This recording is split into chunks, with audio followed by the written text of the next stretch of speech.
Mike, it's a pleasure to have you here. Thank you. Thanks for having me here. I was speaking to you about KIPP, and you were mentioning that you're reaching out to the low-income startup students who can't afford to get better education.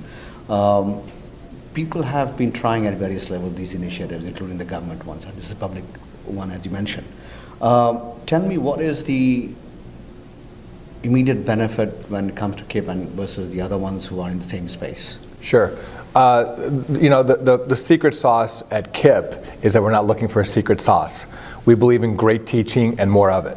We set up our public schools for kids to come longer hours every day, week, and year. Our kids come to us from 7:30 to 5, 4 hours on the weekends, an extra month in the summer. We give them homework every night, all geared towards them eventually going through elementary school, secondary school, going to the universities, and eventually graduating from the universities, because with a university degree, they will then be in a position to transform the lives for themselves and their family out of poverty and into middle and upper class.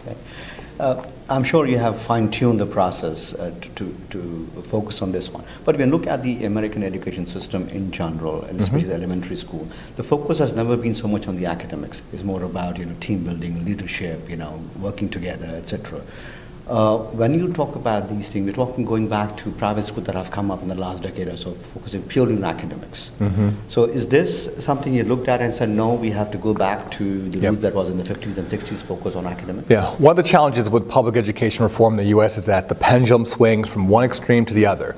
It's all about non-cognitive skills and team building and being fluffy, or it's all about math and reading and forget everything else.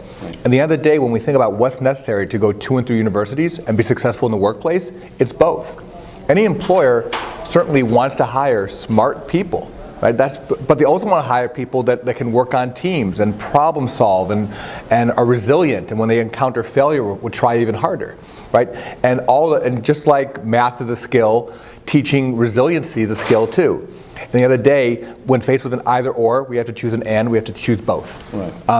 And one problem with choosing both is when you have zero-sum amount of time, and you're faced with just a very limited amount of time every day, week, and year, it's hard to choose both. But when you have a longer school day, week, and year, you have plenty of time for reading, you have plenty of time for math, still time for science and history and fine arts and athletics, and time for the non-cognitive skills as well. More time to get everything done to truly set the kids up for success in school and life. When you're reaching out to the population that you're trying to address through KIPP,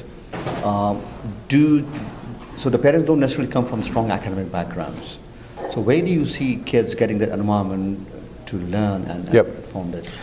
And that's where parents and teachers form partnerships. The way we recruit our kids, even with the long wait list we have, we will visit the homes, and the teachers will sit down with the parents in the home and basically say, we don't necessarily need you to be involved, but we do need you to be supportive. And we are partners in your child's education. No one can love your child as much as you do as a parent, but especially in most low-income neighborhoods, the parents don't know how to navigate the climb up the mountain to the university because they've never done it. So that's how we're going to be partners. We are going to be your Sherpa. We're going to be your guide up that mountain, and together we're going to work together to make sure that child, your child, during the school day and when they're not in school, is getting a unified message and approach and expectations to climb the mountain. And we help the parents like we help the children. What is the selection criteria for these students?